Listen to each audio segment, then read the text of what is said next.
Assalamualaikum warahmatullahi wabarakatuh. Alhamdulillahilladzi an'ama 'alaina bi ni'matil islami wal iman. Alhamdulillahilladzi ja'ala az-zakata tuhran lil amwal wa tazkiyatan lin nufus. Asyhadu an la ilaha illallah wahdahu la syarika lah wa asyhadu anna Muhammadan 'abduhu wa rasuluhu la nabiyya wa la rasula ba'd. Qala Allah ta'ala fi kitabihil karim, a'udzu billahi minasy syaithanir rajim. Bismillahirrahmanirrahim. Khudh min amwalihim shadaqatan tutahhiruhum wa tuzakkihim biha. Shadaqallahul azim wa shadaqa rasuluhun nabiyul karim. Wa nahnu ala dzalika minasy syahidin wasyakirin. Walhamdulillahi rabbil alamin. Ma'asyiral muslimin rahimakumullah. Dalam kitab Sahih Bukhari nomor hadis 1423 dan juga dalam kitab Sahih Muslim nomor hadis 2964 bahwasanya Nabi Muhammad SAW pernah mengisahkan dulu ada 3 orang Bani Israel yang Allah uji. Yang pertama ialah Allah uji dengan penderita penyakit kulit. Kemudian yang kedua Allah uji dengan botak. Kemudian yang ketiga Allah uji dengan buta. Hadirin yang dirahmati oleh Allah Subhanahu wa taala. Allah ingin menguji mereka sehingga Allah mengutus malaikat untuk mendatangi mereka. Hadirin yang dirahmati Allah Subhanahu wa taala, tatkala mereka didatangi oleh malaikat, yang pertama si penderita penyakit kulit mengatakan bahwasanya dia meminta agar Allah Subhanahu wa taala berikan kesembuhan dan Allah berikan kepadanya seekor unta. Kemudian yang kedua si botak meminta agar diberikan rambut yang indah. Kemudian Allah utuskan kepadanya 1 ekor sapi.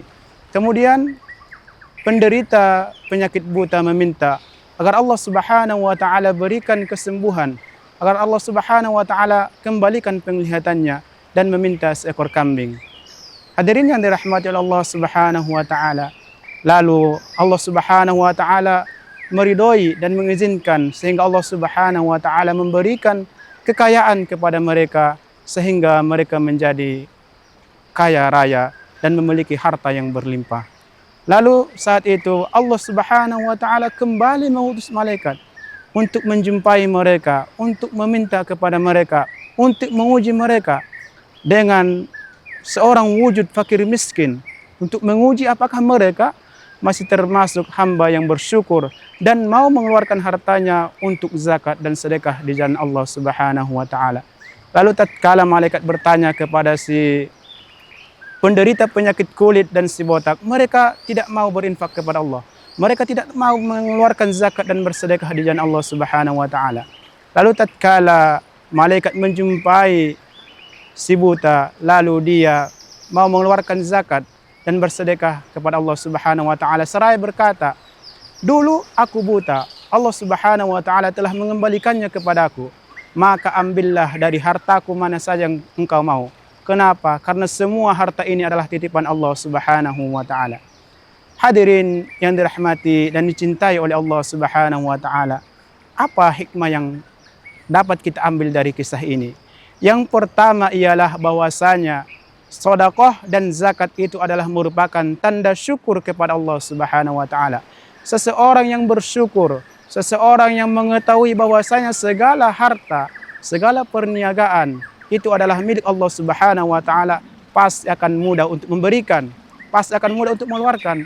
Kenapa? Karena dia menyadari bahwasanya semua harta itu adalah dari Allah Subhanahu wa taala.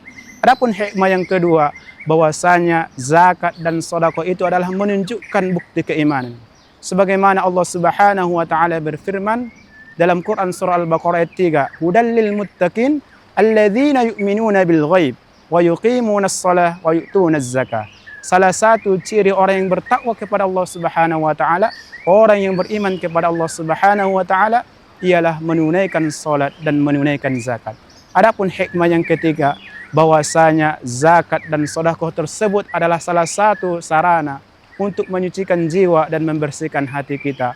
Allah Subhanahu wa taala berfirman, "Khudh min amwalihim shadaqatan tutahhiruhum wa tuzakkihim biha." Ambillah harta mereka tersebut sebagai zakat dari mereka untuk membersihkan mereka dan menyucikan hati mereka. Mudah-mudahan 3 hikmah tersebut bisa kita ambil sehingga kita mau mengeluarkan zakat dan kita mau bersedekah untuk membantu sesama. Hadirin yang dirahmati oleh Allah Subhanahu wa taala, demikian kultum singkat yang dapat kami sampaikan pada kesempatan yang mulia ini. Mudah-mudahan bisa menggerakkan hati kita untuk lebih bersemangat dan mau mengeluarkan zakat untuk beribadah kepada Allah Subhanahu wa taala. Subhanakallahumma wa bihamdik, asyhadu an la ilaha illa anta, astaghfiruka wa atubu ilaik. Assalamualaikum warahmatullahi wabarakatuh.